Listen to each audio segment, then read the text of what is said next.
eine Gesellschaft ohne Wachstum kann es gar nicht geben, weil die Bedürfnisse der Menschen, die ja weit übers Materielle hinausgehen, jeden Tag Wachstum entstehen lassen. Selbst eine relativ immaterielle Gesellschaft, die also keine Smartphones konsumiert oder keine PKWs haben möchte oder keine neuen Möbel in die Wohnung sich stellen möchte, würde Wachstum kreieren, indem sie Dienstleistungen nachfragt. Also medizinische Behandlungen, psychoanalytische Sprechstunden, Tanzkurse, Lesungen. Und deswegen ist Wachstum nicht zu trennen von dem Verhalten der Menschen. Ich bin von Australien sehr angetan, also auch unternehmerisch geht da vieles. Die sind unkonventionell. Und die haben die Einstellung, in so einem geht es anders. Genau. Ja, die sind sowas von entspannt. Insbesondere in Deutschland, aber wahrscheinlich auch in weiten Teilen Europas, generell der westlichen Gesellschaften, ist Wachstum immer so ein Teil der nationalen Narration, der Erzählung, der Identität. Und deswegen, glaube ich, ist die Politik fasziniert von der Wachstumsdebatte. Weil man dort einen Begriff hat, mit dem sich Politik schmücken kann und gleichzeitig Zustimmung beim Wähler und bei der Bevölkerung bekommt. Und deswegen gibt es kaum einen Politiker, der nicht gern mit dem Begriff Wachstum hantiert.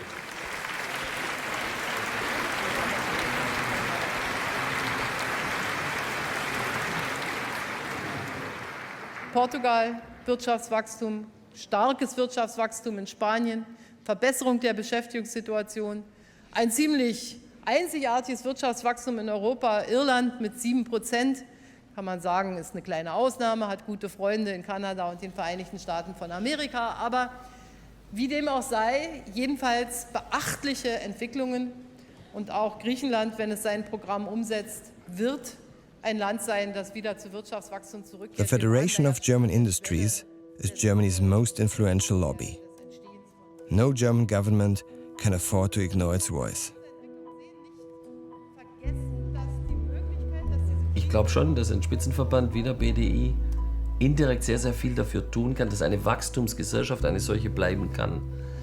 Und deswegen muss ich der Politik gegenüber heutzutage das immer wieder in Erinnerung rufen. In der unmittelbaren Nachkriegszeit musste in Deutschland niemand für Wachstum werben.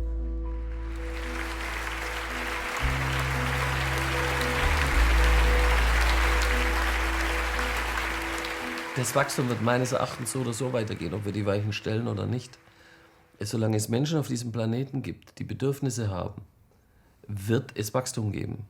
Ich halte das für ähnlich unabänderbar wie die Schwerkraft.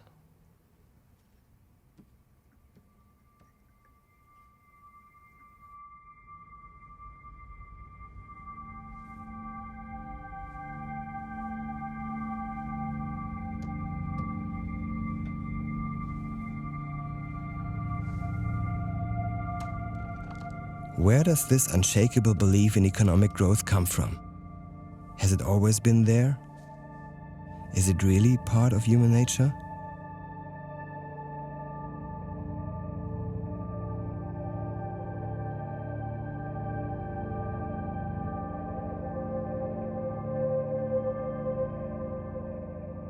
It was through audacious and imaginative use of mass production methods that U.S. industry was able to perform its wartime miracles. To build more planes than all the United Nations put together, to turn out ships at the rate of 200 a month, ships which carried overseas the armed might of the United States to decide the outcome of a war. The success story of economic growth began during World War II. Mass production of tanks and aircraft led the American economy out of crisis. The output of military equipment was now calculated by a new statistical measure, gross domestic product, or GDP. If production, i.e. GDP, grew, then so did prosperity. Americans believed so firmly in this new formula that they compelled their allies to bring their economic policies in line with it. From then on, it wasn't people's incomes that counted, it was only growth.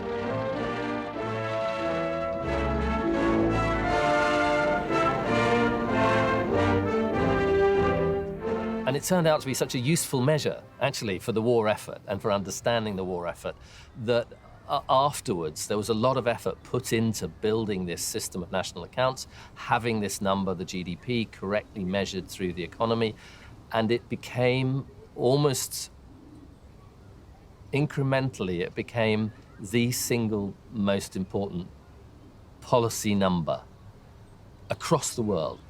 It kind of symbolizes progress to us. It sort of says, wow, things are getting bigger, so they must be getting better. That was the birth of the GDP. In the 3 decades after the war, the Western economies grew up to 8% annually. In the US, they called it the golden age of capitalism. In France, they were the 30 glorious years. In Germany, it was the economic miracle. An entire generation enjoyed material prosperity and full employment, and this became engraved in the collective consciousness. Even though these high growth rates were only made possible by massive wartime destruction, the belief in growth was now unstoppable. GDP became the most important benchmark in history.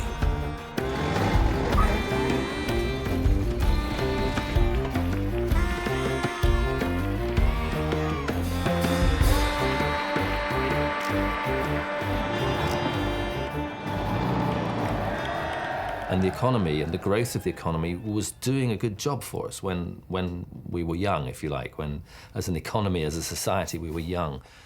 And one of the really important things to say is that there are some societies where that is still necessary, where you still need that growth, where you still need food, clothing and shelter, where there are very, very poor, undernourished people living on less than the price of a skinny latte from the cafe downstairs. And that's a situation where growth makes some sense.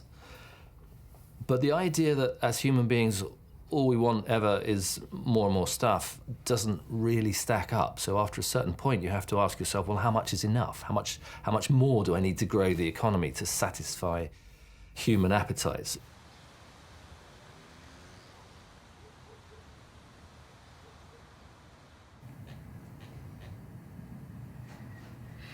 Mein Name ist Norbert Räth. Ich bin verantwortlich für die Berechnung des Bruttoinlandsprodukts und für die volkswirtschaftlichen Gesamtrechnungen der Bundesrepublik Deutschland. Und wir berichten, egal was, ob es rauf oder runter geht, ob mehr oder wenig Wachstum da ist, die Frage, wie viel Wachstum sinnvoll, wie viel Wachstum notwendig ist eine politische Frage, die natürlich nicht mit unserer Messung zu tun hat. Das Bruttoinlandsprodukt soll alle Leistungen umfassen, unabhängig von moralischen Kategorien. Und da gehört auch zum Beispiel Prostitution dazu. Das ist ein beachtlicher Markt. Es werden Leistungen erbracht, da fließt Geld, zweifelsohne. Dasselbe gilt für Drogenhandel, für Schmuggel. Also das sind Tatbestände, die in der Wirklichkeit passieren und deshalb auch abzubilden sind. Die negative Auswirkung auf die Umwelt wird nicht berücksichtigt. Sie hat keinen Marktpreis. Das Aussterben seltener Arten in Euro zu fassen, ist nicht möglich, wäre aber auch ein anderes Konzept. Ist das nicht vielleicht eine etwas einseitige Sicht? Nein, also ich kann nicht erkennen, dass wir da eine einseitige Fokussierung auf wirtschaftliche Vorgänge hätten. Das ist zu einseitig. Ja.